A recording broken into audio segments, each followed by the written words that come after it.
Okay, welcome back everyone. We're starting part 3 of our spooky Final Fantasy. I say spooky because we watch little videos on the side and just kind of comment on them while we're playing some old school Final Fantasy. This is part 3. I think I've just defeated the pirate off to the east and got my ship, so I haven't set sail yet. And we just finished our YouTube series about spooky Florida and folklore, so now we're actually going to get into a strange alien abduction story on YouTube as well while we're playing along. So welcome back, and let's go ahead and get started here. So we'll just get started with the game for a few minutes, see where we left off at, and then we'll get the video started shortly after when I start farming for experience. Okay, I like respawn rate at 5 so it doesn't feel like it's going too slow. And there's the ship I just got. Let's go see what everyone has to say now. There are many dangerous monsters in the sea. Be careful. Alright, I will. Thank you very much. I mean, this is just classic Mohawk. We don't really see Mohawks anymore, do we? Ships can stop only at ports. There are no ports in the north. Okay. That's good to know. I forget how to get up north anyway. The elves live across the sea. Matoya's herb is the only thing that can wake your prince. Okay, so I gotta get an herb from her. And she was looking for something. I don't remember what it was now. That's terrible. Maybe we can find out what it is. I'm sure it wasn't that important. Maybe her inability to see? Thank you. We don't need to be afraid of pirates anymore. Okay, good. And let's see. I think... Didn't I, just spend all... No, I got 670. Yeah, let's go... I have no idea how hard these... No idea how hard these monsters are inside the water. Let's go take a look here. I'm trying to think of pirate accent. Oi, matey, I won't be any more bother, I promise. That's probably nothing like the last one I left off, but that's okay. Thank you, again. Alright. So I think we are... Let's check, we're recharged. All of our spells. I can use up to level 3 magic, and I only know level 1. Oh, wizard, what do you have to say? I have escaped from Melmond in the west. My town is in trouble. Please help them. Oh god, they're gonna be in trouble for a while. Sorry. Maybe I'll sail right to the west, see what's over there, but I have a gut feeling. It's gonna be a little out. Alright, Mr. Magoo. Oh, 400, we can learn something. So we got lamp. Don't know what that does. I know what mute does. That'll keep them from casting spells. I got some lightning protection and some invisibility. I don't know how invisibility works. Maybe they can't be hit. Let's see some before I spend. Let's see what. Oh, I guess that was for Rose anyway. I'm like, why isn't there any attack spells? Let's take a look. Alright, Magoo, for real this time. So we got ice. I mean, we have to, right? So level 2 attack spell. Okay, now I'm poor. Which I probably should have checked the weapons shop.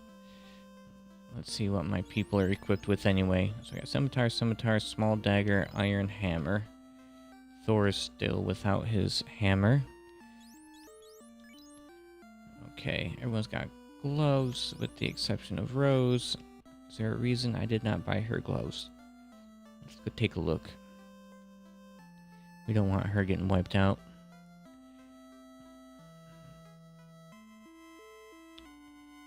Alright, out of the way. Out of the way. Alright. I think I saw the armor shop over here. Yep, here it is. I really wish I could go in there. Why does... At least it doesn't look like a door that I can't enter. But still, I wish I could go into just the regular houses and just see what's going on. That'd be pretty cool. Okay, so Rose deserves some gloves. Let's give her some.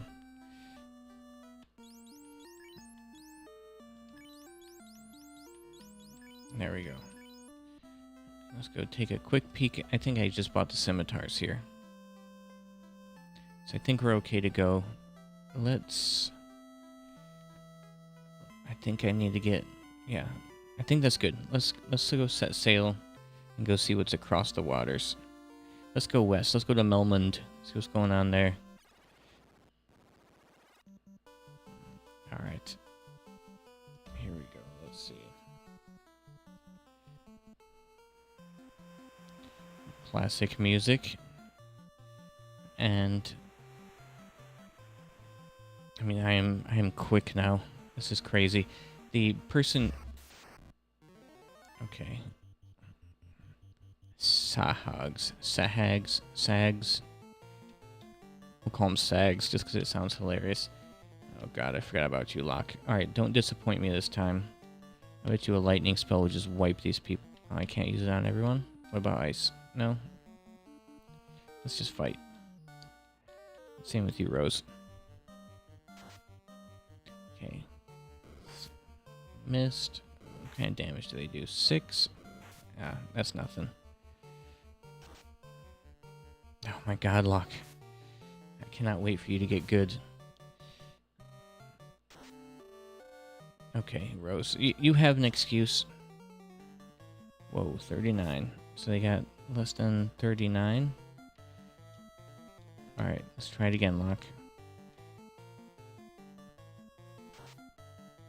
18. And 5. 18, 5. And I forgot what the first one was. Oof. Okay, 17. Man, he hit so weak, even with the scimitar. 58. Thor is just killing it. He's like, I love my new sword. I'm gonna show you how much I love my new sword. I'm sorry, I want Thor to kill at least one... I'm sorry, I want Locke to kill at least one person by himself. So far, these monsters are well within my ability to take out, so that's pretty cool. Alright, 38. 4. Magoo, I gotta get you a new weapon. Alright, Locke. It's a last chance to destroy. Holy cow, Rose. 21. Good. Good. I see about 20% kill ratio compared to everyone else. That's great. No, out of 6. So that's out. I don't know. I can't do the math that quick. Was that like 15%? 17%? Oh, I know this town. I think staying at the inn is cheap. Let's just take advantage of that while we can. Just get refreshed before you hit the water again.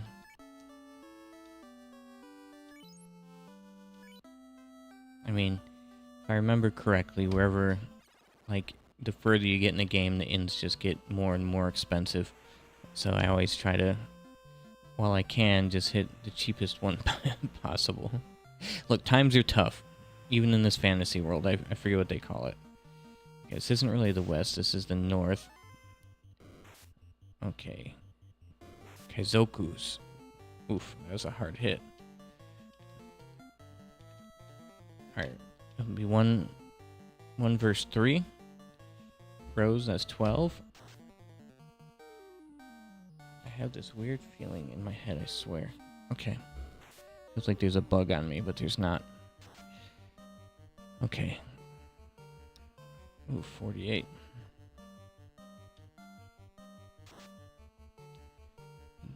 $48 damage. Nice.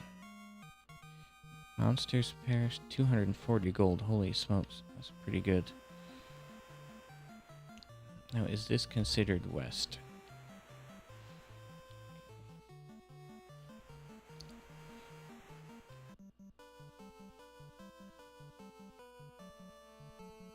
I haven't seen this terrain before. I don't think. Looks like a grassy field, great wolves. I have a feeling I'm about to take some damage. Let's try my new ice spell and see if I don't regret it. 18, not bad. Thank you for missing. Thank you for missing. Thank you for missing, Locke. I wasn't actually saying thank you. Okay. 1 damage, that's nothing. Holy cow, Thor. 2 hits, critical for 113. Okay, they got more than 56 health. That's pretty insane. Alright, I'll let you finish him off. Ugh. Ooh. Alright, Rose, you're gonna be casting some magic next round. We gotta get Mr. Magoo a little healed up. Alright, Thor. Man, you're just killer. You're just loving that new scimitar. Alright, let's cure Magoo. Because he can only take about 1 more good hit. Now maybe 2. There you go. That's how you do it, Locke.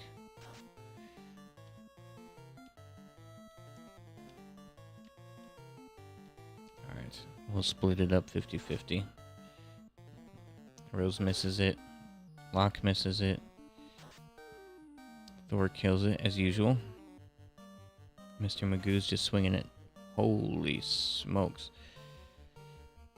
Okay, let's get you cured up. Oh yeah, I feel ya.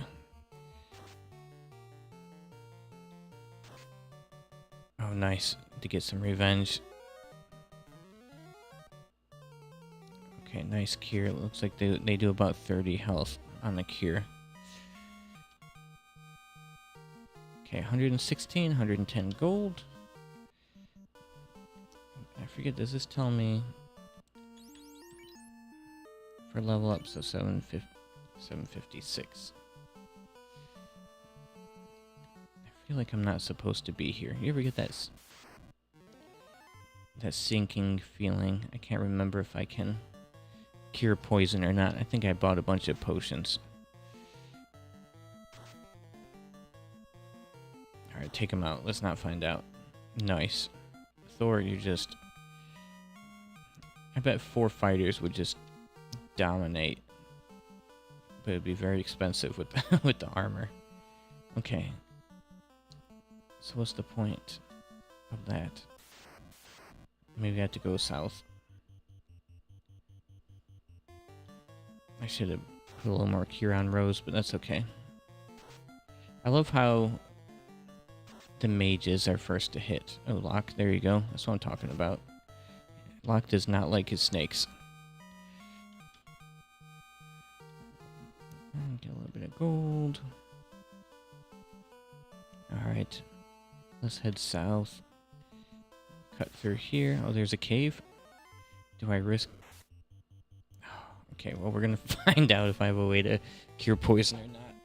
And I hope I have a couple of them. I'm not even gonna do it until I get out of here. Oh, they got some health and some defense.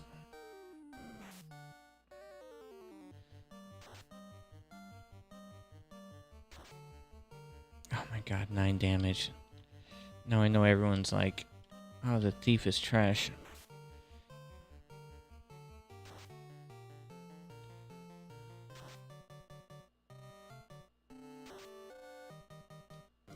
Okay, 1 damage. I mean, they don't hit for anything, but man, that poison's gonna be annoying. Let's see if Rose has any way to cure it.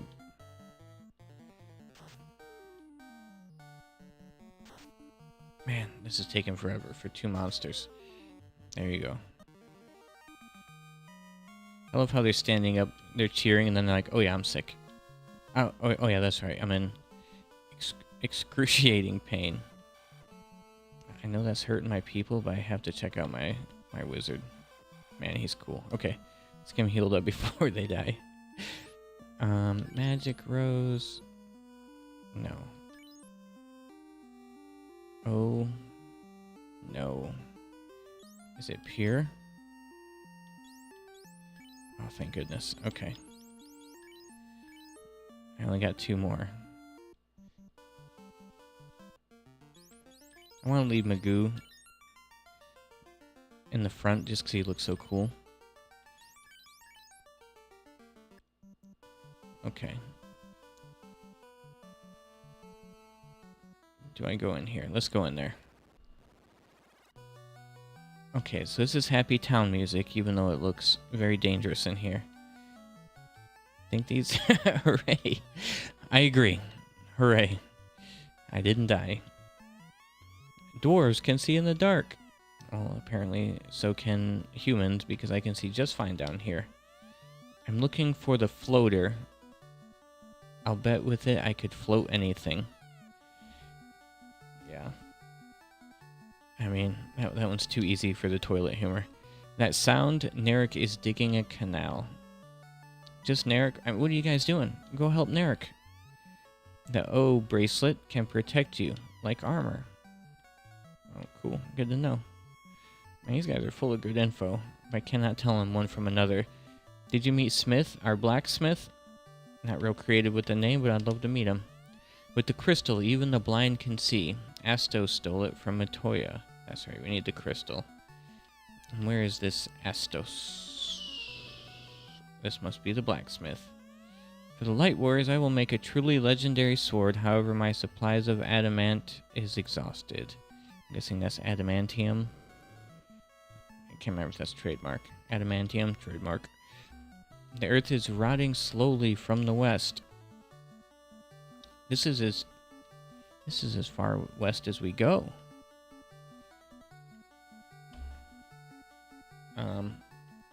Are you sure you're not just passing it off on maybe your mining skills? Seeming how there's only one person that's actually willing to work in this place. Oh, 2. We got the blacksmith. No, because he's still just waiting for something. It's like, if you bring me something, then I'll work. Alright. A rock blocks the construction of my canal. If only I had TNT. If only any of us had TNT. Alright, what's in here? By the Mystic Key. Okay. Let me go see your progress thus far.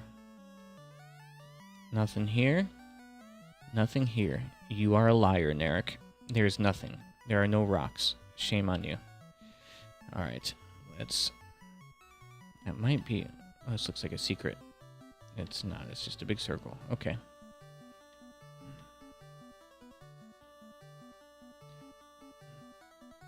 Alright. Working my way out of here. Narek is not digging a canal. He's sitting around waiting for me to bring him explosives. I hope you trust him. No, he's not. And why does everyone say that? You guys need to go check on Narek. Because he's lying to you. Oh, what's in here?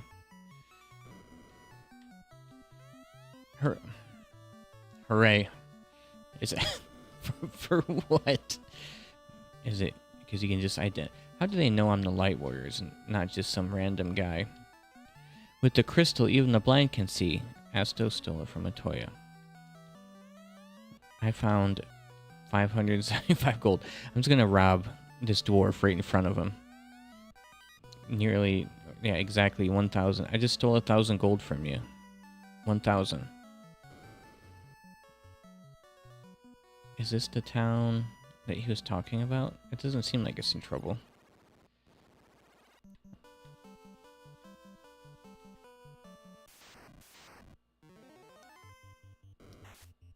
Ow. Ow. Ow.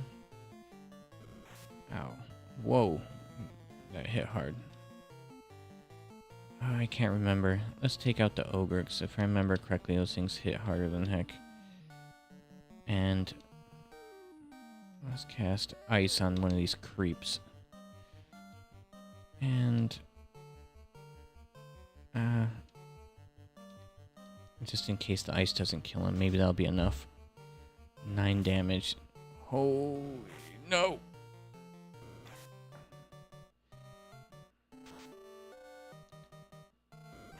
Oi. Nice door. Okay, thank goodness. Alright. I'm just gonna keep going like this. Ah, who do I heal? Let's heal Magoo. Wait, should I held Rose? Whoa, nice. Okay.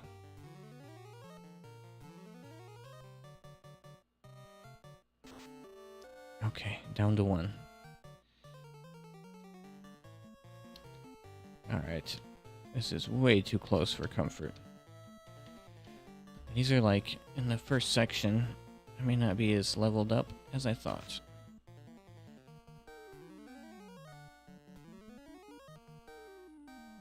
Okay. Man, these guys have a lot of health. This is the end of them. And then let's get back to the boat. I'm gonna head east back to the inn. Heal up, and then we'll work our way back south. I didn't see any sort of inns in the dwarf. Something tells me that they're not regularly have visitors in their cave where they're trying to get explosives. I think for the general safety, people shouldn't go there. Oh, should I run? Alright. YOLO, right? Oh, I don't have that. I bet they don't like fire. And... oh, God. Yeah, I'm gonna... let's drink. Oh, man, I'm low on that, too. I could have sworn I bought a bunch. We're gonna drink that anyway, just to be safe. Okay. Okay.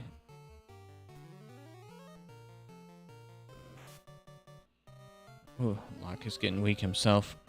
Alright, 34 damage. Hit him, and then we'll see if we can do enough damage to him this round to wipe him out. Ouch. Alright, nice. Alright, Locke, we need to... I wonder if you're, like, better with, like, smaller weapons, maybe? Like, would you... because you're a thief, would you be better with, like, daggers and short swords, even though they do less damage? Seems counterintuitive.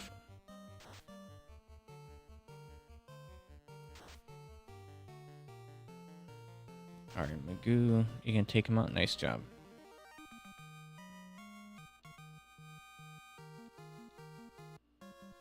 Alright, where's my boat? There it is. Let me just get to it, please. Almost there. Alright. Let's go heal myself up as quickly as possible. And then... oh, you know what? I forgot there was... I could do the map. I think it was hold B and press select. Oh, dang. I'm balling. 2,300 gold. Alright. I should go pick up more spells on the east first. I wonder... oh, wait. Okay. What am I doing wrong?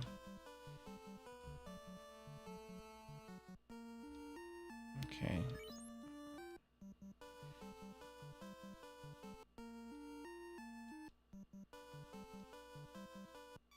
There it is. Alright, so there's the one town we just saw. Oh, I bet further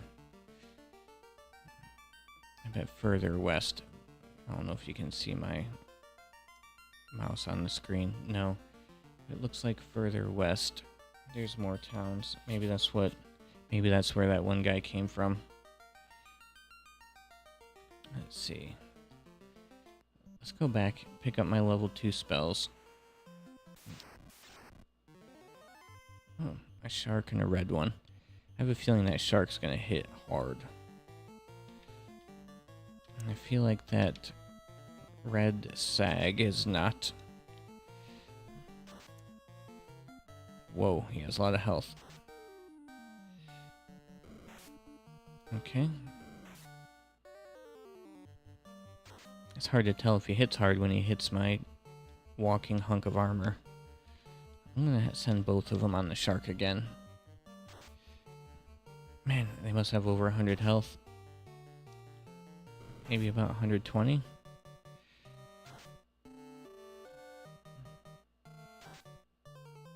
Alright, let's go over efforts on him.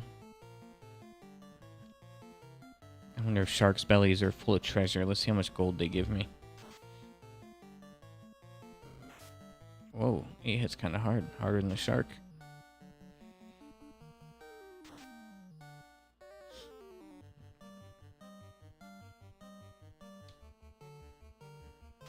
I love the art in this. Alright.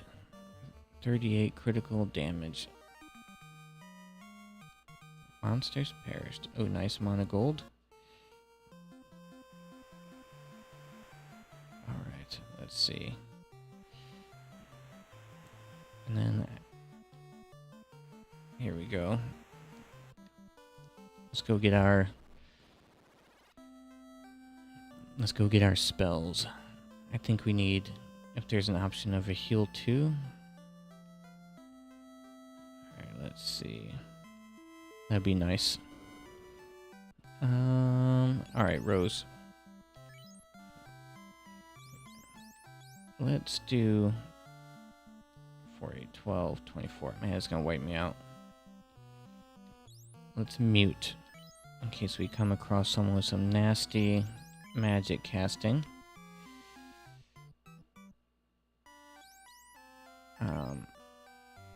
Let's do lightning resistance. And then... what is lamp versus invisibility? Let's just get it. See what... I wonder if invisibility makes me... like... avoid monsters. Let's just get lamp anyway. I have no idea what it does. We'll find out. Alright. So we got all those level 2s. Now let's go to the dark side. Who would learn the spell? Magoo. Okay. Temper. Okay. So I bet lamp counteracts dark, whatever dark is. I got ice. I got slow, probably make him attack less often. Temper. Maybe make him do less damage, or possibly make my own people hit harder. I would look it up, but I wouldn't have any ability to do that if I were to have played this ages ago. Okay. I'm gonna get dark, because I did get the lamp.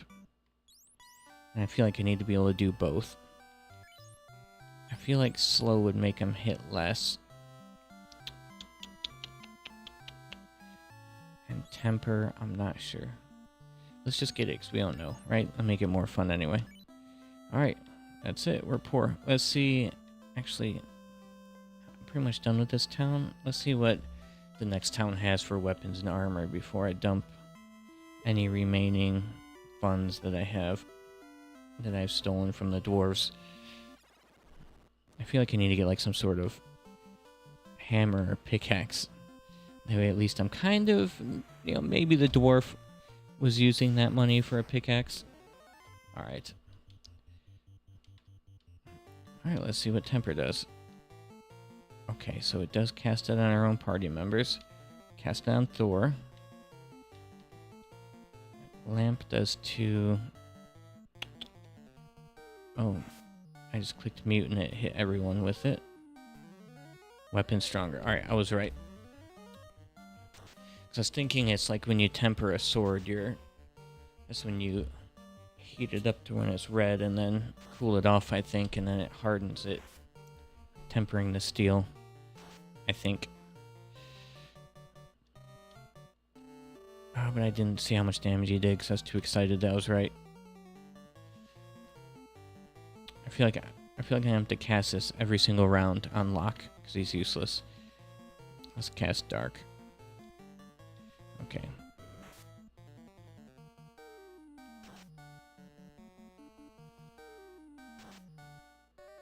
I'm gonna tell if it works if you guys don't hit them.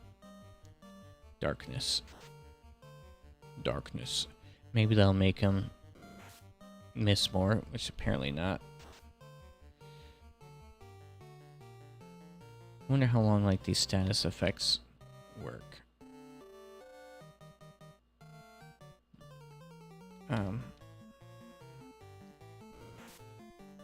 Ouch.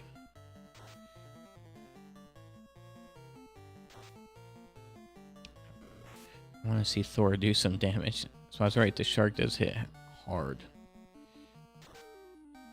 2 hit 69. I think I was only doing like 40. I doubt it doubles it. I wonder if it's like a 25% increase. Okay, I'm gonna never cast Dark on them again because now they're like just destroying me.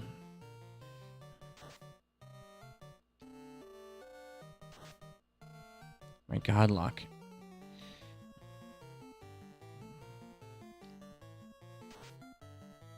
Okay. It doesn't make up for all those misses before. I mean, come on, man.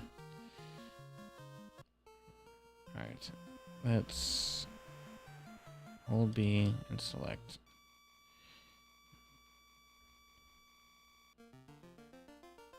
So I went to that one town on the left. I don't think I could get through that wall. I can't go south because there's a lake in the way. I've already checked those 2 things at the top. Oh, I wonder.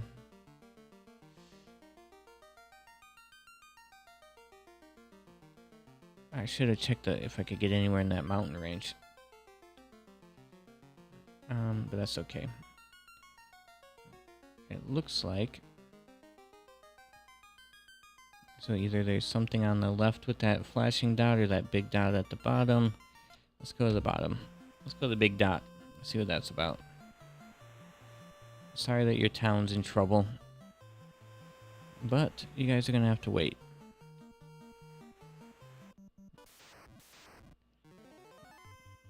Wolves, yeah. So it's probably where I'm supposed to be because these are the common monsters I was running into on the north. My God, that's a lot of damage. Alright, here we go. Everyone should be able to take one out in one hit, right?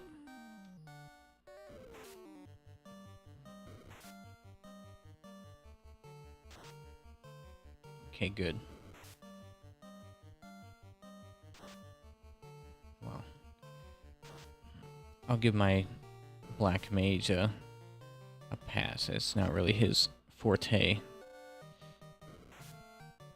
But everyone else did pretty good. Alright. And then we'll put both of you on that. And that should be good to go.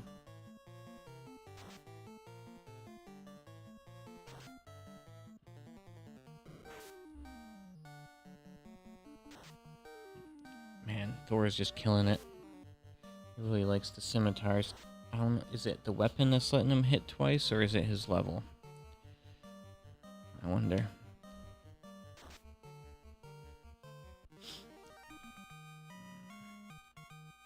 We'll see when I get him a new weapon if he continues hitting them twice. Okay, we got a castle and a town. Save our prince!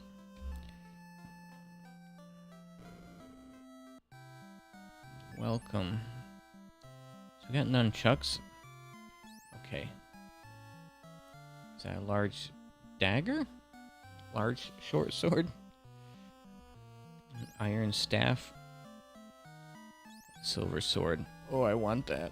4,000 gold. Oh my God. There's not enough dwarves to rob to make that happen. That saber, 450.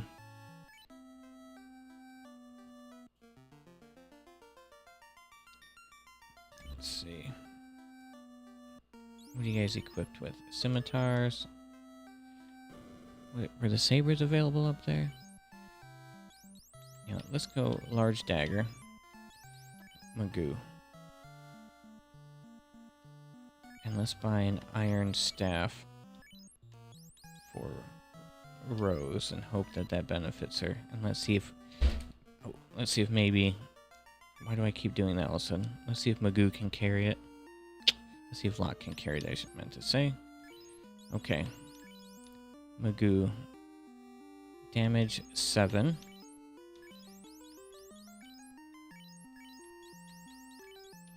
Nine. Okay. So it is without a doubt better. And let's check Rose. Damage 13.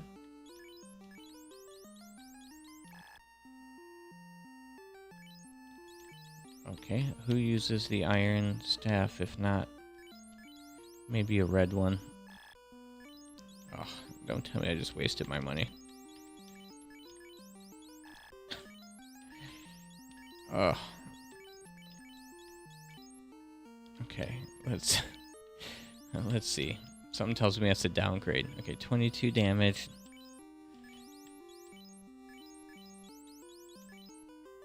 $26. I was absolutely not expecting that.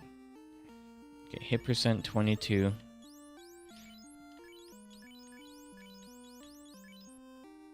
$32. It's quite a big difference. Let's go ahead, just to mix it up, and so I don't feel like I just wasted all my money. I didn't think so. Let's give him the iron staff.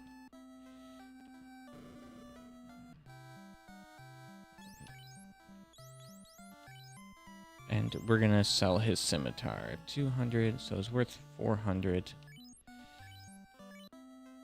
Okay, Thor's like, can I please get my hammer?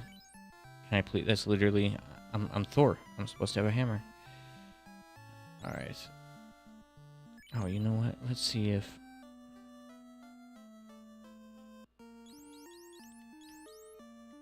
All right, what's her damage again? 13.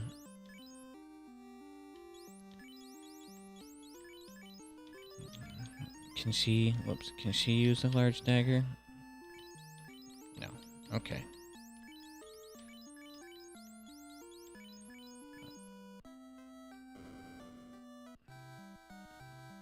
Okay, so let's sell a small dagger for 2 gold. Oh, so it was only worth 200, not 250, or not 400. That makes sense. Let's see what spells are available, so I can get an idea what I'm in for. Oh yeah, it's expensive. Fire 2 and lightning 2. Hold and lock. What do you think the difference is?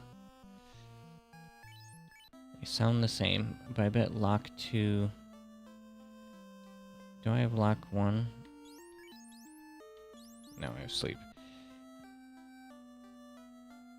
I bet lock 2 will hit everyone with it.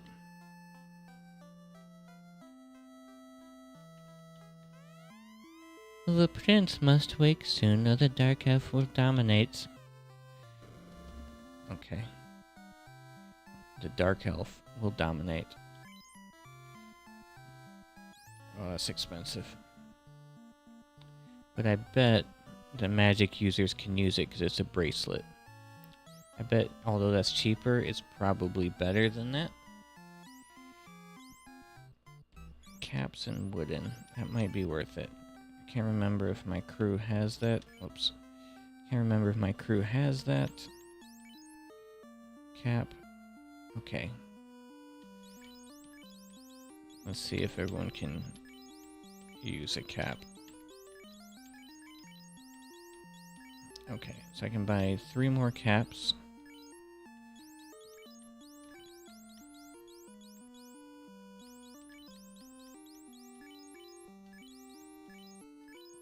Can anyone else use a wooden shield? Or is that it? I guarantee you the black magic user can't. Okay. So no sense in buying any more shields. Because Locke can't use shields and he can't do damage. You know, that makes me wonder about Locke and that weapon. Now I'm like thinking. So he's got the scimitar. Damage 14. I wonder if because he's a thief, is this game terrible? Okay.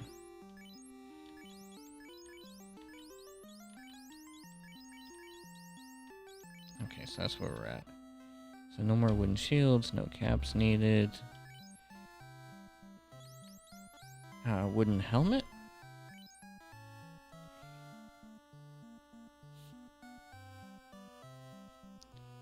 Let's buy a wooden helmet. Let's see if Locke can wear helmets at least. Something tells me he can't do that either.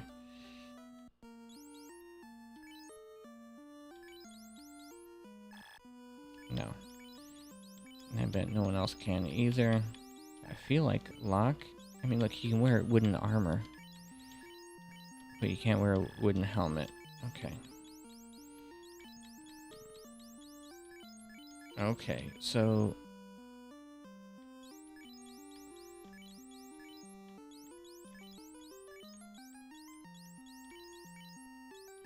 I'm sorry, I gotta put everything in the same slot. Alright. So let's get 2 more caps and no shields. I wonder if there's like a shield equivalent that they might be able to use.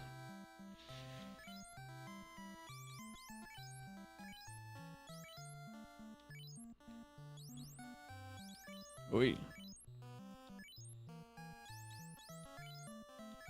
I forgot who I gave it to because I went into panic mode because I almost bought that other thing. Oh, why do I keep doing that?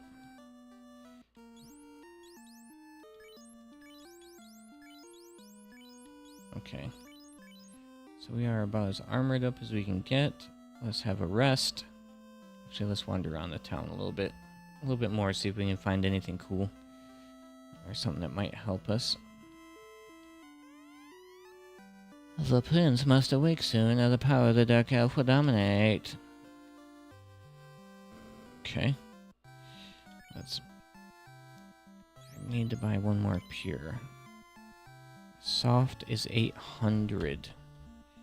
That is insane. I better not turn into, I'm guessing, a rock.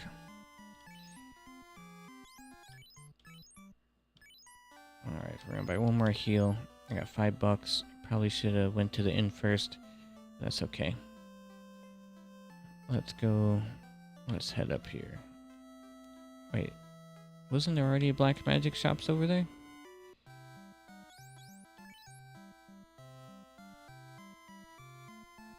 Oh, ice 2. Oh, these are level 4s. So you got 3 and 4. Ice 2? Oh, cannot wait. Fast? I wonder what that does. Confuse? I bet that makes the enemies fight each other.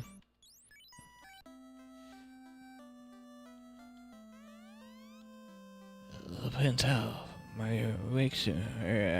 Okay, what do you have to say? Swords and armors made of silver are very powerful. Oh, no kidding. No kidding. So they don't just throw that hefty price tag on there for no reason, huh? Alright, pure. What does that do? What does that cure poison as a level 4 spell? Mute resistance, that might be nice. Fear. Will that make him run away?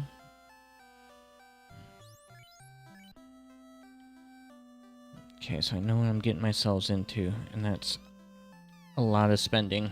I need it. Alright, where can I find about 30,000 gold?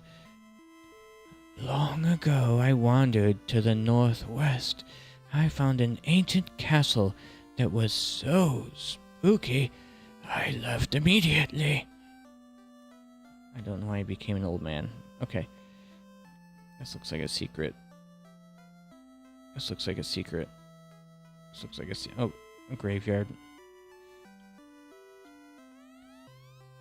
Our prince was to become the king of Elfland. And and how did you come up with the name Elfland, Mr. Elf? Here lies Erdrick, 837 to 866. This is a tomb. This is a tomb. I wonder what this is about. Here lies Erdrick. Maybe that was their previous king of Elfland. Of the aptly named Elfland.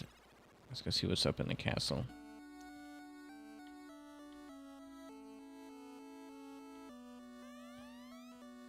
Astos puts the prince to sleep.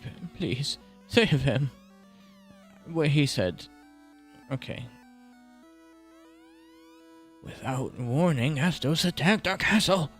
Our prince was laid under a curse and our treasury ransacked. My God, he just got robbed. Oh. Not very organized. For 5 years the prince has slept. Under Astos' spell, only an herb can wake him. This is it. Alright. Any secrets? No, just some random guy wandering out in the field. It said there's a witch who has herbs. I believe that her name is Matoya. Yeah, and she wanted a crystal. So I think I have to get the crystal to get the herb to wake the elf. I think that was the order. I have to do it. No guarantees. Like, what's the point of this? You know, you just never know. You gotta walk it. Alright.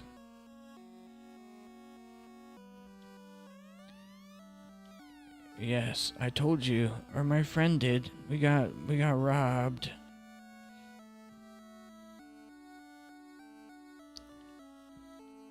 Okay, is that it for this castle? That's kind of weak, man. You elves really need to pick up your castle game, because this was like... I mean... Come on, man. Not even a second floor or anything. I could have taken my ship... No, I couldn't have. I don't think I'm in any position to do any major distance walking. Alright, let's get some gold. Recover my peeps. Alright, let's see if I do more damage. 18, not bad. That's much better than what we were doing. Let's see if Thor can still hit with his only 26%.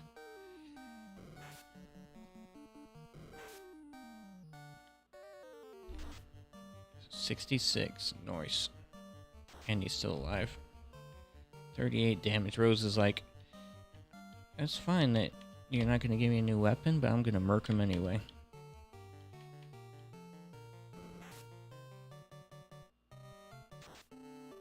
$50 damage. Alright. I think it's funny. He's just beating people with the stick now. That's what we've devolved into, is getting beaten with the stick.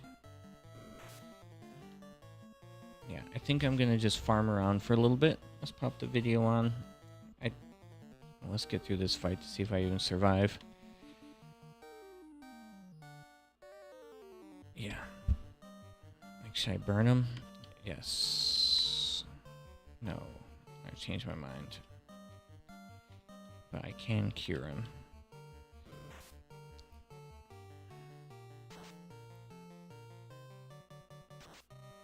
Alright, one down. Ouch.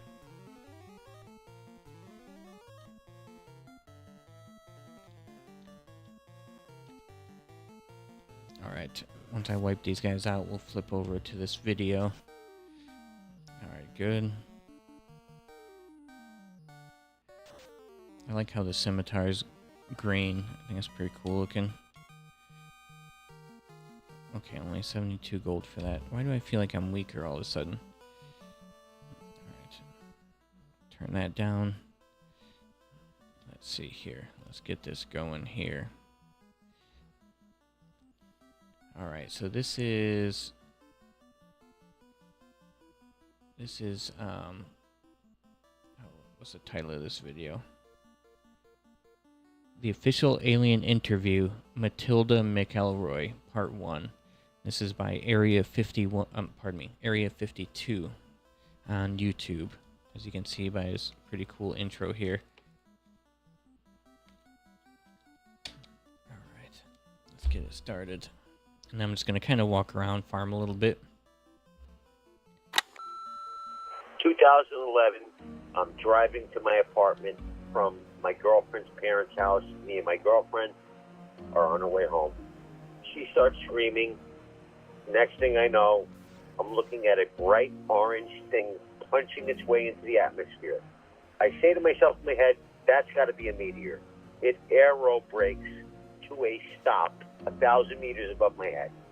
At which point, I freak the f*** out. This thing is stationary, it's orange, it's glowing, it's on fire, it's transparent. The next thing it does is rocket off at a 90-degree angle. Right off the bat. It's the middle of the night, it's on fire. How could you know it's transparent? Like, what are you seeing on the backside? When I say 90 degrees, I mean like dead square. This scared the freaking hell out of me. Anyway, that's my experience. Have a good day. Ladies and gentlemen, my name is Chris Ramsey, and welcome back to another episode of Debriefed. Today is yet another beginning of a document read-through. I'm a big fan of his background and his setup. That's pretty cool. He's got nice retro radio and some other cool stuff. Like he's like an old-time detective. That's pretty sweet.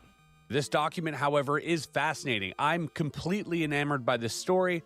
Is it true? Is it not true? Who knows? Maybe we'll find out, but we are guaranteed to have a good time reading through it. So before we get started, folks, leave a like, subscribe, hit the notification bell if you like videos like these document read-throughs, and especially these alien interactions. This is something I'm fascinated by. I think even more so than the UFO topic.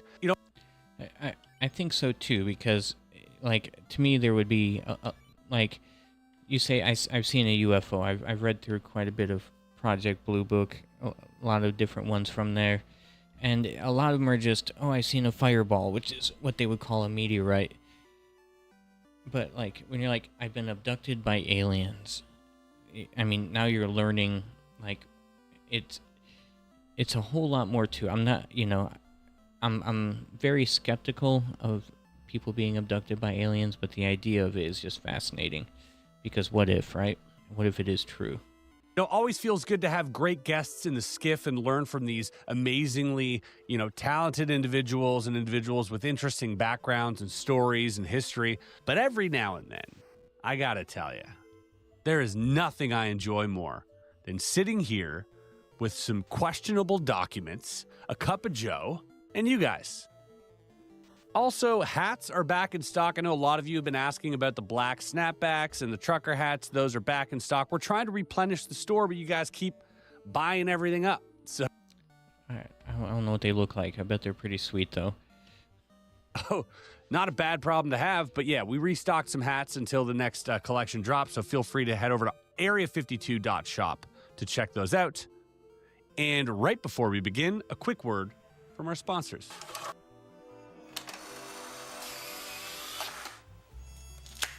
Inside the skiff we work. Do you see how he wiggled his Polaroid? That is like a pet peeve of mine, because it actually damages the picture.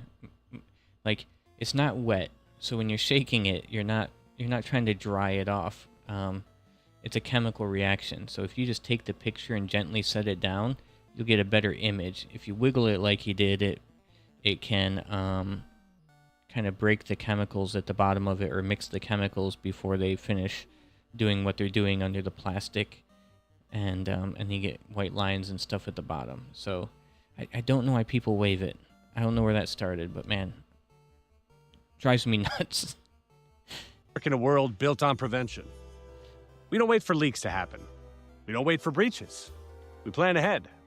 Because when it comes to sensitive information, reacting too late isn't an option. But here's the truth. Your personal data deserves the same mindset.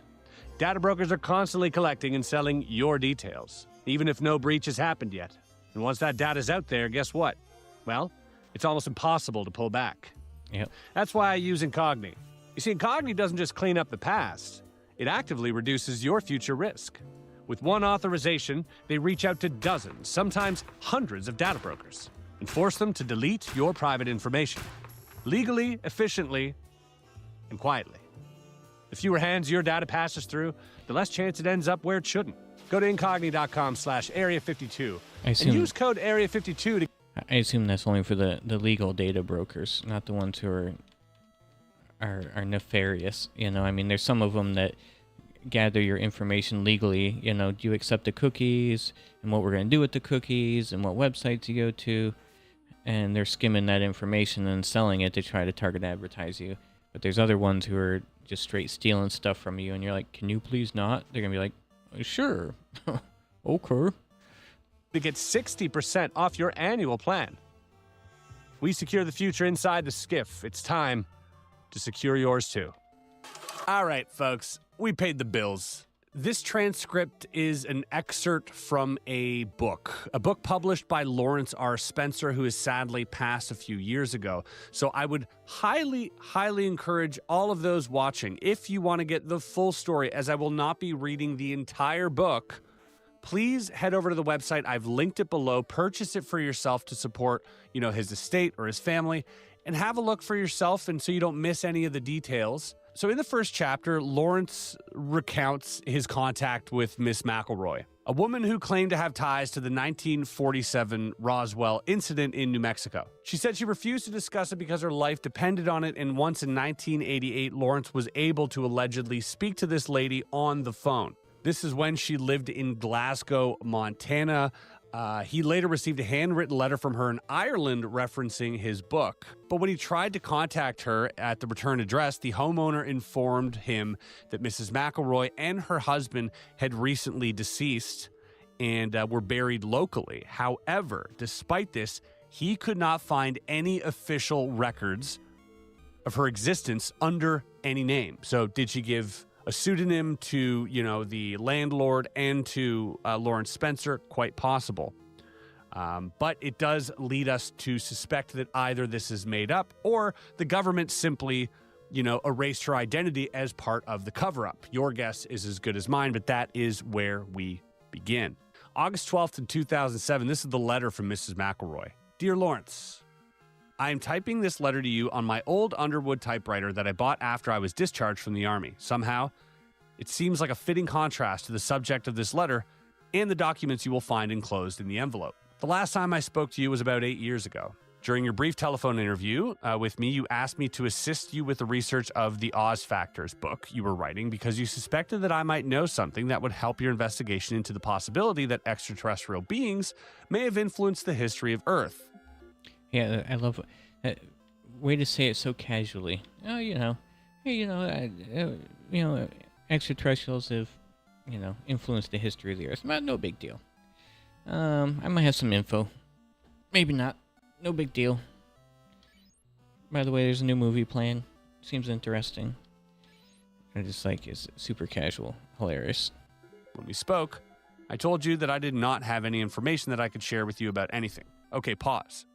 Important to note that the author, Lawrence R. Spencer, is indeed also a fictional author who writes about aliens. Okay. A lot of you, this is where you check out. Yeah, I'm already about there. I'm about to check out. It's kind of like L. Ron Hubbard, science fiction writer, and then creates a religion and says, all right, this one's real though, by the way. This one's real, and we're going to call it Scientology. The rest of the stuff I wrote, that's fake. This is the real one. This is where you go, well, that sums it up. This guy writes books about aliens, and all of a sudden he gets some lady who says she spoke to an alien, and he has the transcripts and no one else does.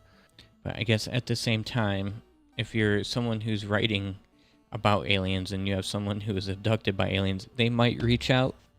Maybe. Let's see where this goes. Seems suspicious? Absolutely, and I concur. It is suspicious. It's not going to stop me from listening, because let's say that what he's saying is true, then I think that this is very important. I think that the level of importance currently outweighs the possibility that this isn't legitimate. So we must continue for our research to read on. Also, this isn't new. Whitley Strieber as well has written many science fiction or fictional books, but is also, as you know, allegedly been abducted by aliens. Also, Nick Pope, who worked for the Ministry of Defense in the UK at the UFO desk, nearly 21 years at the ministry, also wrote science fiction books. So is there a pattern that leads these people to the phenomenon, or are all these people just simply trying to make a bag? Yeah, I mean, I guess if that's what you're into, you're like, oh, I'm kind of into it, so I have a better frame of reference to speak on behalf of. Like I couldn't write what it's like on a day-to-day activities in, a mechanic shop, just because I haven't lived it. That's really up to you to decide. And then I'm sure they've dealt with those criticisms as well. But again, we carry on. Since then, I've read your book and found it very interesting and compelling. Now, I'm not going to read the entire letter of Miss McElroy because I don't think it's pertinent. And I think, again, if you want to read the entire letter, you can go ahead and buy the book. I'm going to give you a few footnotes here that are rather pertinent, and then we're going to get into the interaction with the being. So essentially, she reconsidered her position about not coming forward and not giving him any details or helping him out with, his book. And now she's like, well, maybe I will tell you actually what went on. She goes on saying that many men have been killed to extinguish the possibility of revealing the knowledge that she has helped to withhold from society. That's classic government spook stuff. I love it. Standard Men in Black stuff. You talk about this, you're dead. Or we're gonna kill someone before they can talk about it, whether they may or may not. Super cool. But at the same time, is it too cliche? All these people have died, but you somehow have this info and you're gonna publish it in a book. But at this point, she's 83 years old, and she says here, I've decided to leave this body, which has outlasted its usefulness to me, using a painless method of self-administered euthanasia. I have very few months to live and nothing to...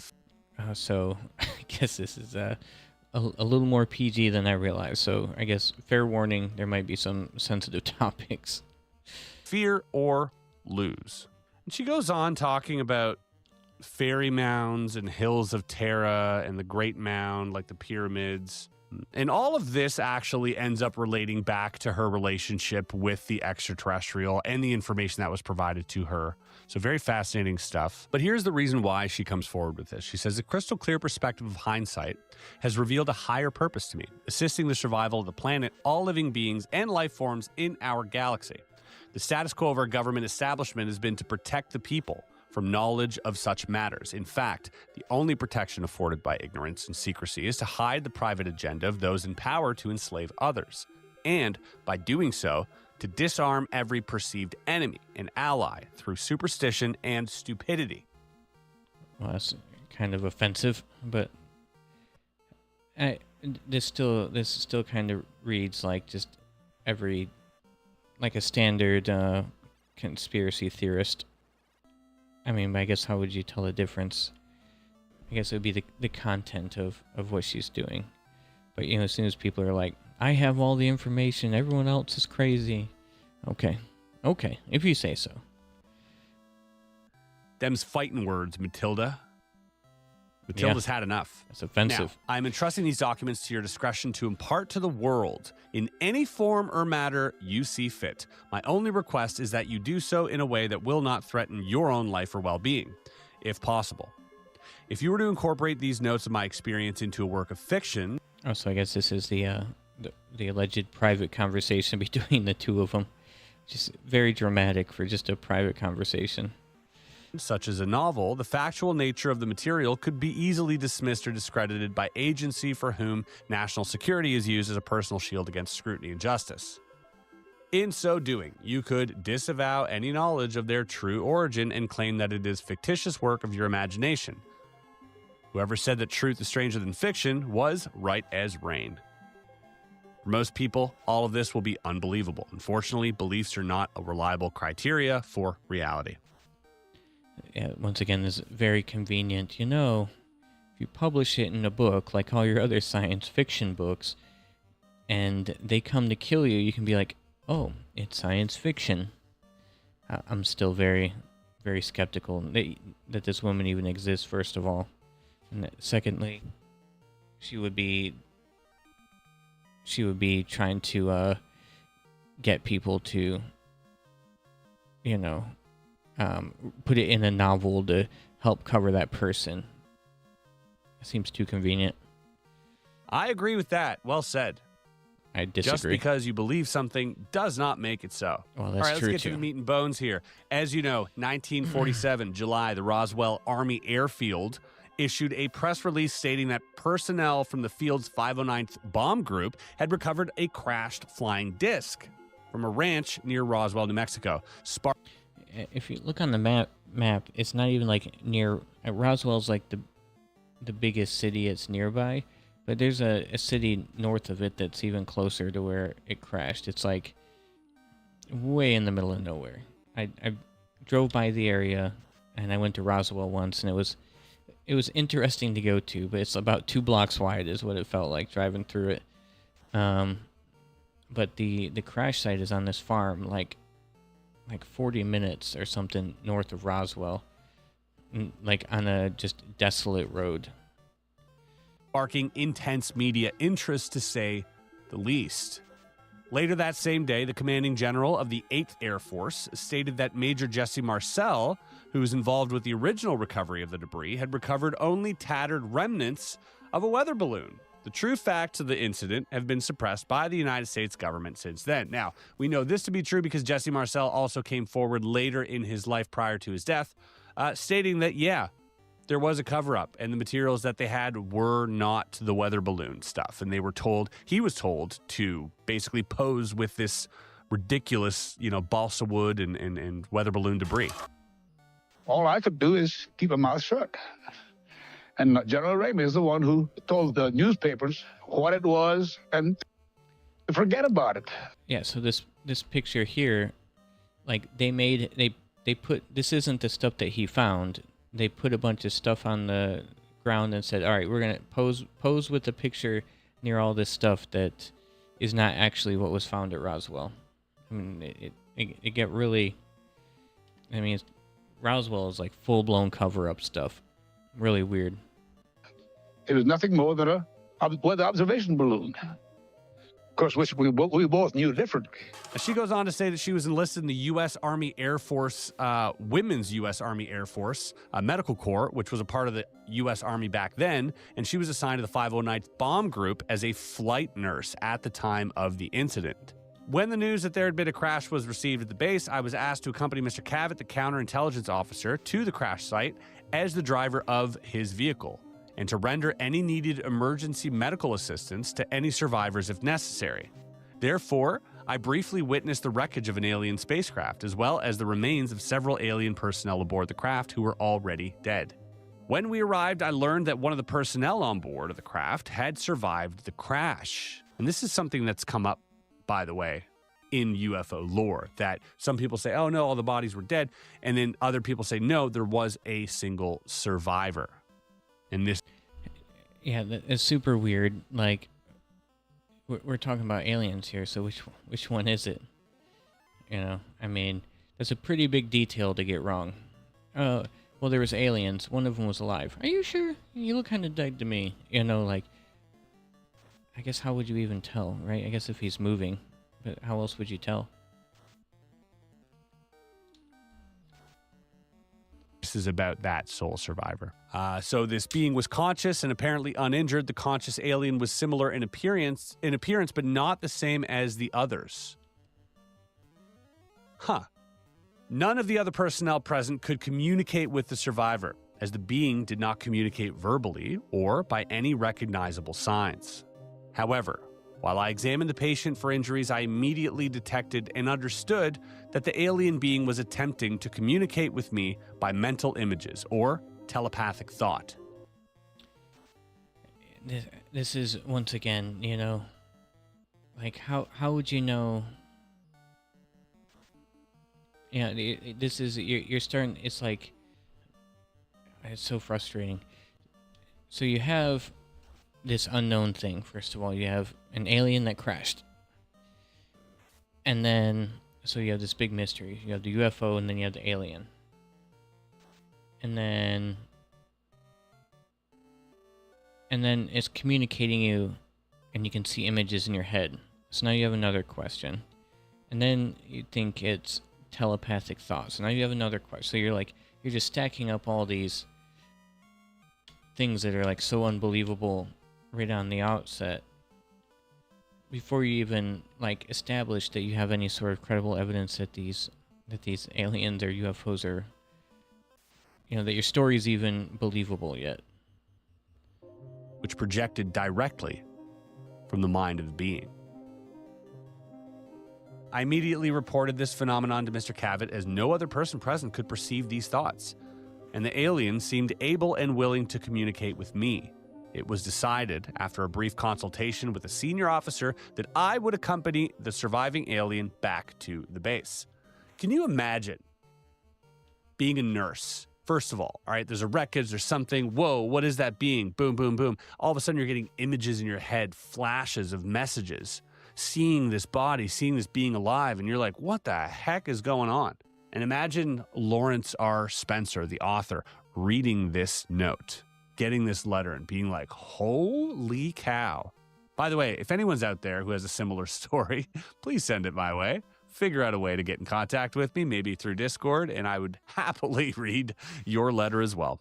This was partly due to the fact that I was a nurse and could attend to the physical needs of the alien as well as serve as a non-threatening communicator and companion.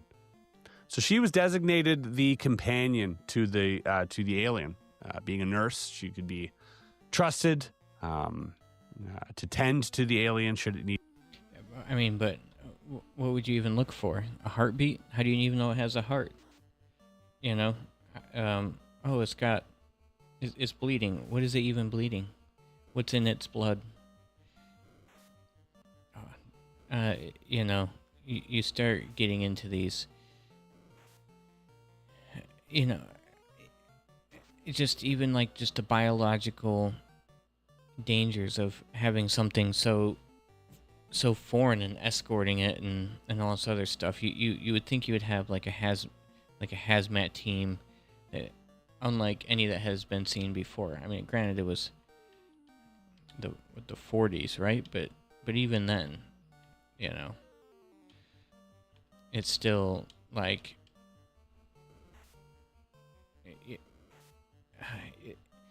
so, you know, I was in the Army, and I can the way that one of my characters just died. It was Locke. I'm gonna have to run from this. I hate all of them leveling up at different times. They try to cure his dead body.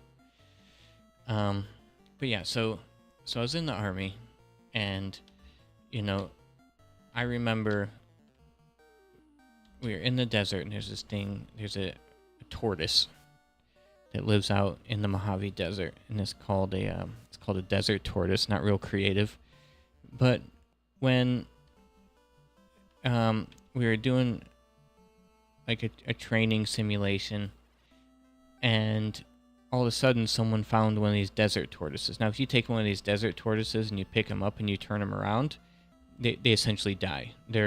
Because they get lost. They know where water is, and they're heading that direction, and just turning them a different direction could kill them, and they're already endangered. There's even a 40-mile fence running down the road into this base that has this little tortoise fence that potentially turns them away so you don't get ran over. But anyway, so we're in a training event, and one of our someone saw one of these desert tortoises. So across the entire area, they stopped all the training.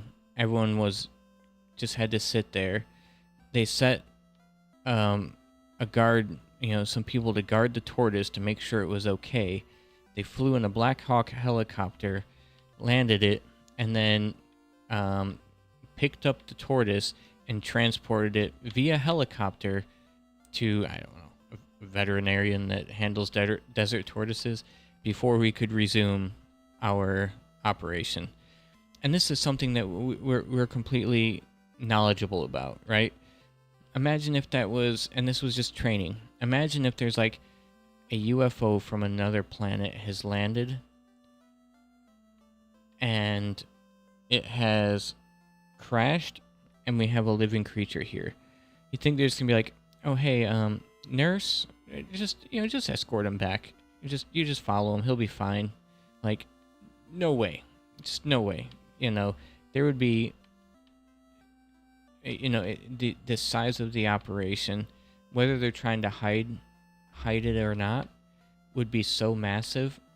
It wouldn't just be one nurse escorting this alien being from another planet that has crash landed, that's alive by herself. It's totally unbelievable. They wouldn't do it for a tortoise. Why would they do it for an alien? Need any medical attention? She says, my duty was to communicate with and interview the alien and to make a complete report of all that I discovered to command authorities. Subsequently, I was supplied with specific lists of questions provided to me by military and non-military personnel, which I was to interpret for the alien and record the responses to the questions provided.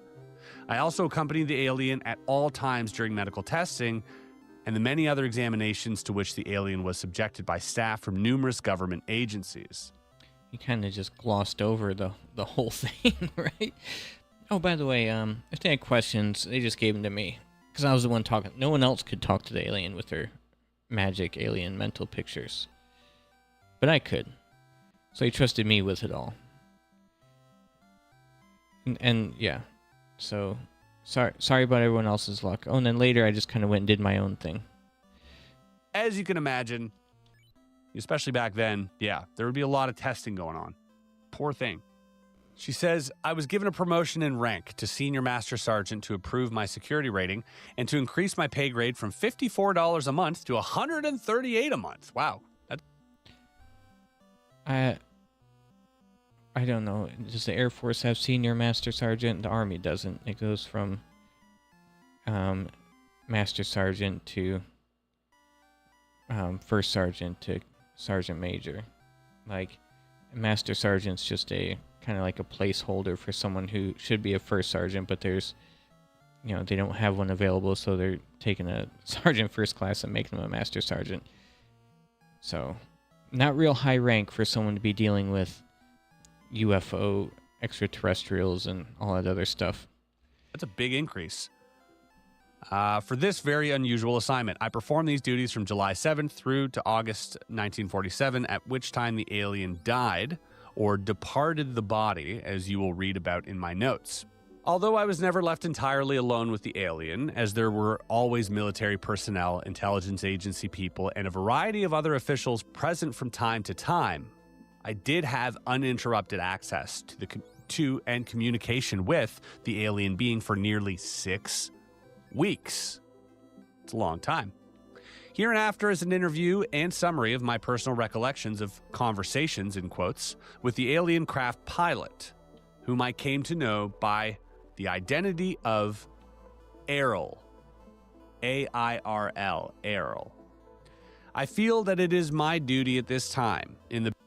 Yeah, it's not going to be like Susan or Jim. It's going to be some Airl. Best interest of the citizens of Earth to reveal what I have learned from my interaction with Airl during those 6 weeks.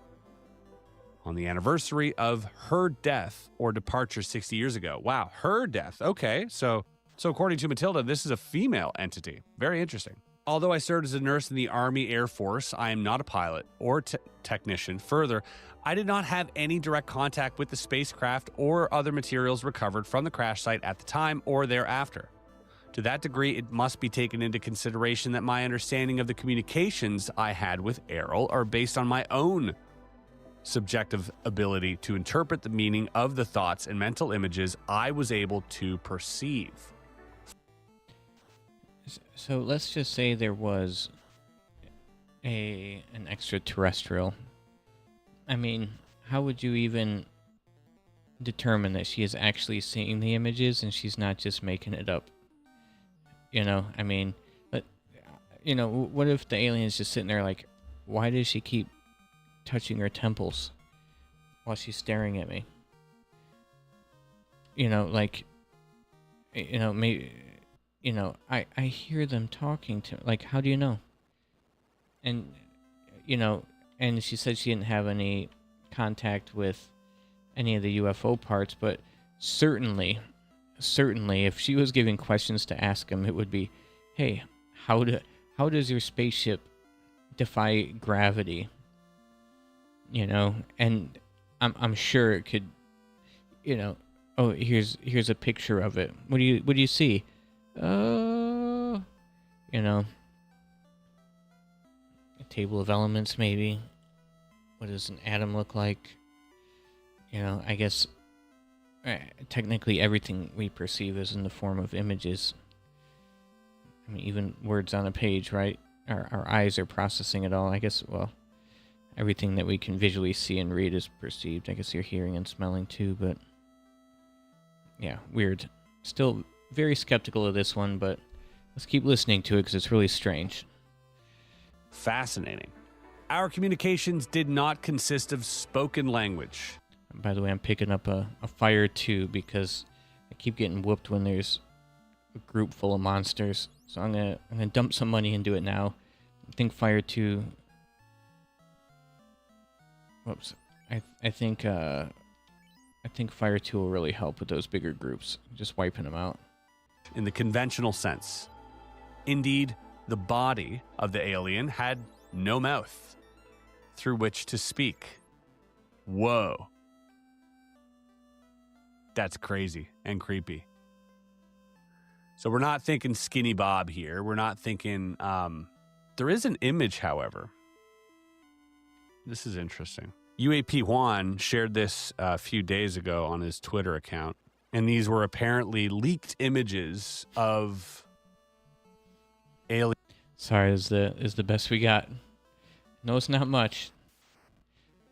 So is it like turning towards you? Is that... I don't know, is my mouse on the screen?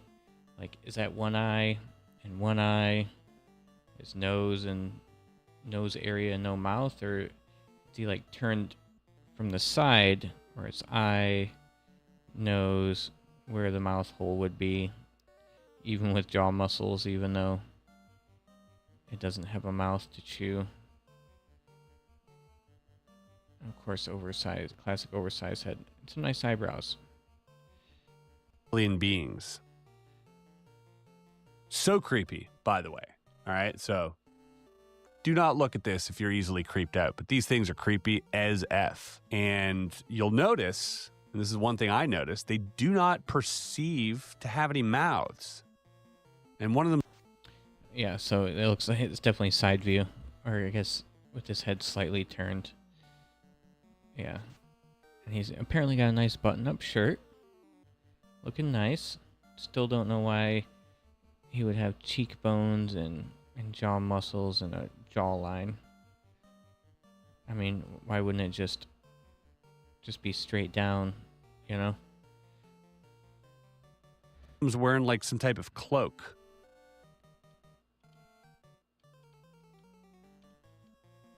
Is this one of the beings that Matilda communicated with? Very interesting. Our communication was by telepathy. At first, I could not understand Errol very clearly. I could perceive images, emotions, and impressions, but it was difficult for me to express these verbally. Once Errol learned the English language, she was able to focus her thoughts more precisely using symbols and meanings of words I could understand. Learning the English language was done as a favor to me. It was more for my own benefit than hers. Okay, you know the English language. why aren't you projecting English words? Once again, very skeptical. But I guess you have to explain how you could understand, if you're writing a story.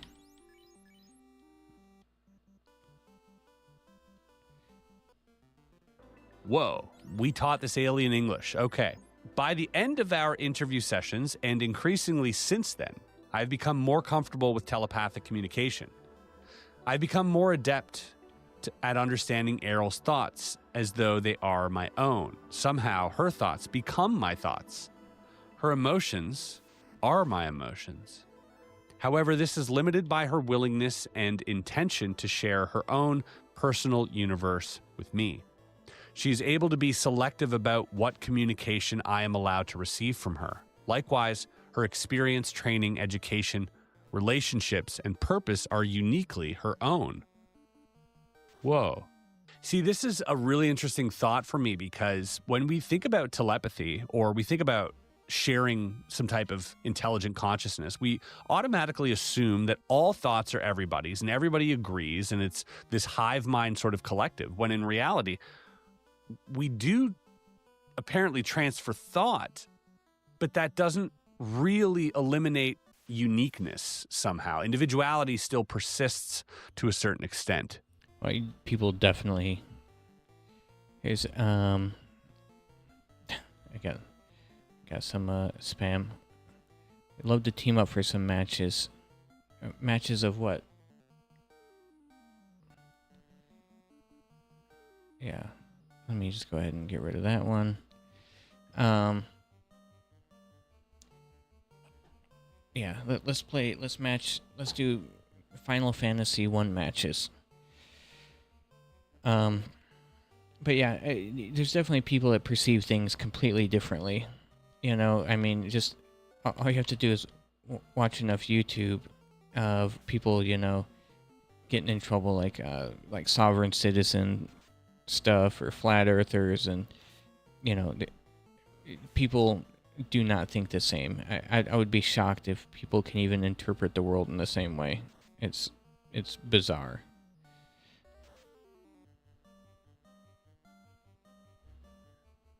That's really interesting. This is the symbol of the domain. The domain is a race or civilization of which Errol, the alien I interviewed, is an officer, pilot, and engineer, serving in the domain Expeditionary Force. The symbol represents the origin and unlimited boundary of the known universe, united and integrated. So, sorry, let me just go back here. So is this how they describe the people from Roswell, which is where I thought, unless I missed it, I thought this is where Errol was from, one of the surviving things, but here it clearly shows a mouth. What does that say? Drawings developed from main witnesses, reports of Roswell alien bodies described by Roswell fireman to his, it's kind of foggy, as a child of the earth, with the big-headed eyed battle common to desert areas. And they clearly have a mouth. So either the firefighters did not see it, or this Errol not having a mouth is completely made up, which would explain why she's the only one that gets to talk to him, right? Because she's the only one that can see his images for some reason. Expeditionary Force. The symbol represents the origin and unlimited boundary of the known universe, united and integrated into a vast civilization under the control of the domain. Now, is it literally the domain, or is this just like an interpretation of the word domain? Who knows? Errol is currently stationed at a base in the asteroid belt, which she refers as a space station in the solar system of Earth. First and foremost, Errol is herself. Secondarily, she voluntarily serves as an officer, pilot, and engineer in the domain Expeditionary Force. In that capacity, she has duties and responsibilities, but she is at leave to come and go as she pleases also. I mean, okay, that's where her base, but more importantly, where is her home planet, right? So freaky, the idea that, oh yeah, they got a base in the asteroid belt. And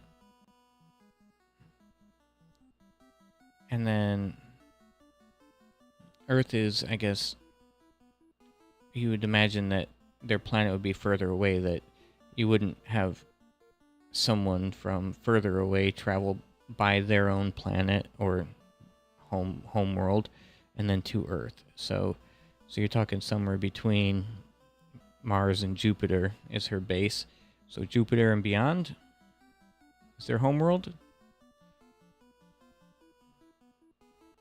Please accept this material and make it known to as many people as possible. I repeat that this is not my intention to endanger your life with the possession of this material, nor do I really expect you to believe any of it either. However, I do sense that you can appreciate the value that such knowledge may have to those who are willing and able to face the reality of it. Mankind needs to know the answers to questions which are contained in these documents. Who are we? Where do we come from? What is our purpose on Earth? Is mankind alone in the universe? If there is intelligent life elsewhere, why have they not contacted us? It is vital that people understand the devastating consequences to our spiritual and physical survival if we fail to take effective action to undo long-standing and pervasive effects of alien intervention on Earth. Perhaps the information in these documents will serve as a stepping stone to a better future for mankind. I hope that you can be more clever, creative, and courageous in the distribution of this information than I have been. May the gods bless you and keep you. Yeah, I'm still extremely... I'm more skeptical now. I mean, it is one of the biggest questions, you know, like, are we alone, right? That's got to be the biggest question out there. And I'm always excited when I hear, oh, this nearby Earth-like planet is producing a type of chemical that's only produced from, you know, from life, or, you know, or one of the, is it Jupiter's moons, or is it Mars moons? Jupiter's moons potentially is just an ocean planet underneath. There's actually water, and everywhere on Earth where there's water, there's life. Stuff's extremely fascinating. But, you know, she's already trying to mix spirituality in it, and here we are with may the gods bless you and keep you. I am going to guess that somewhere in her story, the alien's going to start talking about God or gods, and what the one true God, just like this Skinny Bob, I think it was, that the other alien that it showed earlier. You know, the final message was just a religious propaganda, and it just so happened the guy that was translating for the alien was also a preacher. Big coincidence. Matilda O'Donnell McElroy. I mean, this is truly, truly fascinating. Folks, you know what the requirements are here. Suspend your disbelief. Check it at the door. You know, belief often gets in the way of a good story. And all too many times, especially in the UFO sphere, I will say, we often get carried away by focusing on the wrong things, by denying evidence prior to even absorbing it, based on a worldview that has already been ingrained and cemented in our psyche. Yeah, I'm guilty of that right now because I am very skeptical of this one. I'm ready to deny it. I'm not skeptical of all of them. Well, that's not true. I'm quicker to dismiss it, but that doesn't mean that I don't believe that it's possible or that it's happening. I'm just extremely skeptical. Because it's usually people like this where it's kind of like, you know, it's so unbelievable. It's not, hey, there's an alien that we came across, and, you know, it looked like an alien, and then we got it, and we couldn't talk to it because, you know, it's an alien. You know, instead it's always, we had this magical way of communicating. We didn't ask it of anything that's any real value that we can check, though. But trust us. To willingly suspend your disbelief in order to absorb information is a skill that I'm sure that you all possess. To deny information and ridicule it outright prior to absorbing the information, this makes you an accomplice to the cover-up. Intaking information does not mean having to believe it. Whether true, whether lies, it is still information. And if you... Yeah, I mean, we're sitting here listening to it, right? Not believing it, but yeah, let's hear it. Let's see what she has to say. Why not? You find yourself in the face of new information that seems a little unbelievable, unable to absorb this information due to any pre-existing bias that you may have inherited through the few decades that you've been on this planet, then I highly suggest to practice suspending your disbelief. Keep your conviction low when it comes to this information. Do not believe it outright, but do take it in. Only then will you be able to make connections through this and maybe weed out the possible truth that lies within these documents. There might be one piece of information here that connects to something that you already know, and that might unlock an entire new reality for you. Or not. Either way, let's have fun. So this is the first interview with the alien. I'm a big fan of this editing. Whoever is this editing is just amazing at what they do. I mean, I like the multiple camera angles, the panning around his books. Nice job. This video is super cool. And Matilda writes, by the time the alien had been returned to the base, I had already spent several hours with her. And as I mentioned, Mr. Cavett told me to stay with the alien since I was the only person among us who could understand her communication. I could not understand my ability to communicate with the being. I had never before that time experienced telepathic communication with anyone. The nonverbal communication I experienced was like the understanding you might have when a child or a dog is trying to get you to understand something, but much more direct and powerful. I thought it was like producing like images, not just like sensing things, but I could have sworn she said like full-blown images in her mind. Even though there were no words spoken or signs made, the intention of the thoughts were unmistakable to me. I realized later that although I received the thought, I did not necessarily interpret its meaning exactly. I think that the alien being was not willing to discuss technical matters due to the nature of her position as an officer and a pilot with a duty to maintain the security and confidentiality required by her own unit or organization. Any soldier who is captured by the enemy in the line of duty has a responsibility to withhold vital information, even in the face of interrogation or torture, of course. Pause here. This seems a little anthropomorphic to my liking. I just feel like, hey, if this is an interpretation of something, it does also feel like we are imposing something we would do onto this other species, but who knows? Perhaps they're more like us than we think. But in spite of that, I've always felt that the alien being was not really trying to hide anything from me. I just never got that feeling. Her communication always seemed honest and sincere to me, but I suppose you can never know for sure. I definitely feel that I shared a unique bond with the alien. It was a kind of trust or empathy that you have with a patient or child. I think this is because the alien could understand that I was really interested in her and had no harmful intention, nor would I allow any harm to come to her if I could prevent it. This was true too. I refer to the alien as her. Actually, the being was not sexual in any way, either physiologically or psychologically. She did have a rather strong feminine presence and demeanor. However, in terms of physiology, the being was asexual and had no internal or external reproductive organs. Her body was more like the body of a doll or a robot. Once again, I mean, more skeptical by the second. Just so,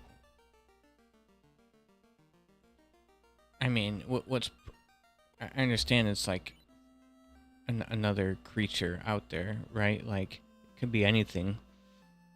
But you would think that there would be different things that would do different things, regardless, I mean, you could just look at, on our planet, we don't have any sort of like solid doll-like thing where it's just an amorphous material inside of it that can activate muscles and thoughts and movement. Like they're each very uniquely different, and you would imagine that this would be the same across other creatures on the, even aliens. You would imagine that there would be something like, okay, it has eyes which you could see are different than the skin, which is different, and it's got nose holes, so it's breathing something in the nose holes or taking something into it. It's pulling light into it and processing it, and that's got to go somewhere, just into the amorphous blob that's inside of it that processes it all in the same way. Very skeptical. There were no internal organs, as the body was not constructed of biological cells. It did have kind of a circuit system or electrical nervous system that ran through the body, but I could not understand how it worked. Oh, that's interesting. Huh. How would she know this? I mean, did she dissect him? Her?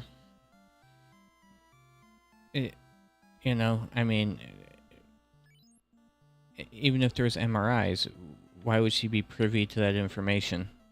I mean, they're not privy to the ship. This part for me does raise a bit of a orange flag, I would say, just because, we've read so many other documents and so many other eyewitnesses who have seen the bodies do say. Look, there it is again, an alien with a mouth. And I don't know where this document's from. It's saying the Roswell incident on that red book cover, but I don't know if that's from inside of it. But it does show a leg cut off with a bone in it and some sort of meat. And a mouth, importantly. Some sort of muscle structure on the abdomen. Some sort of fingernails on the hands. Yeah. You can see, even up on the throat, you can see some sort of texture, which means there would be some sort of, in the same way it goes down into the body. So it's either has something there for vocal cords. You can assume that with the lump there. But at a minimum, it's taking something in from the upper area down into the bottom area. And you can assume it would be air and food and water or whatever they need.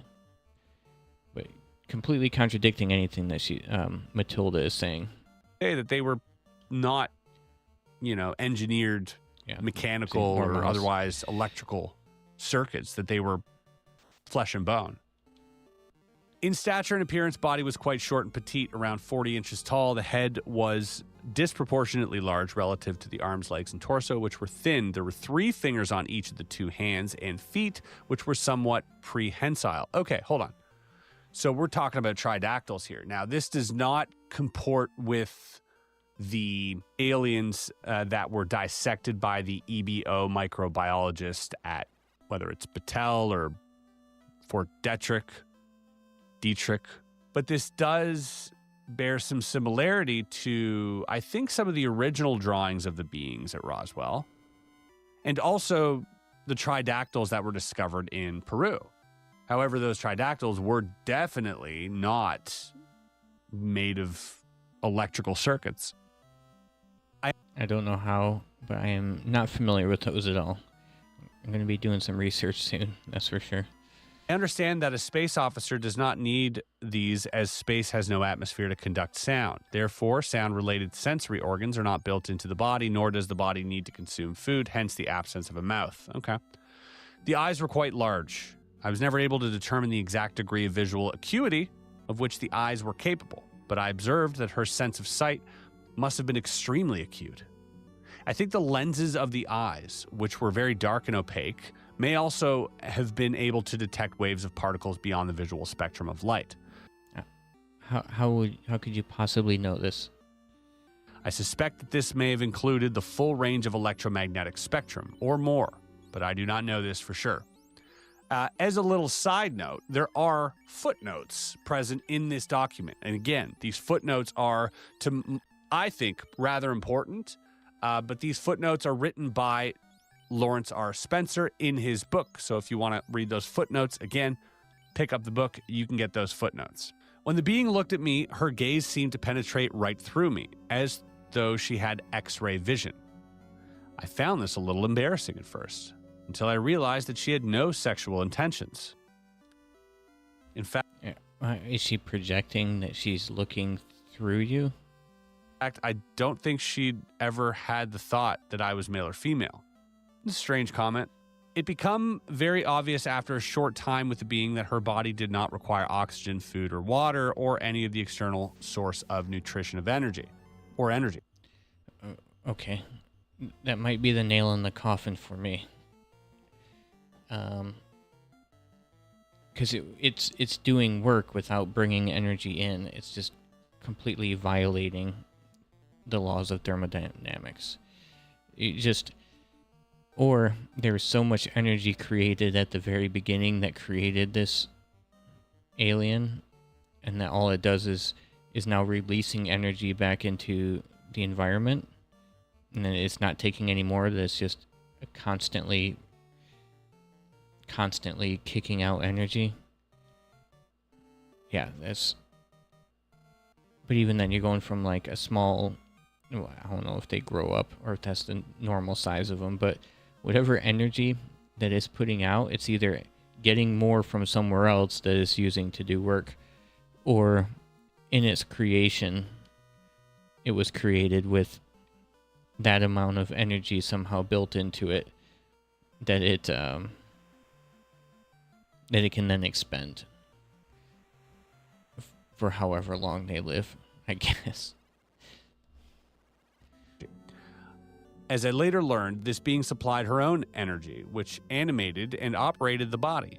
It seemed a little bit eerie at first, but I got used to the idea. It's really a very, very simple body. There's not much to it compared to her own bodies.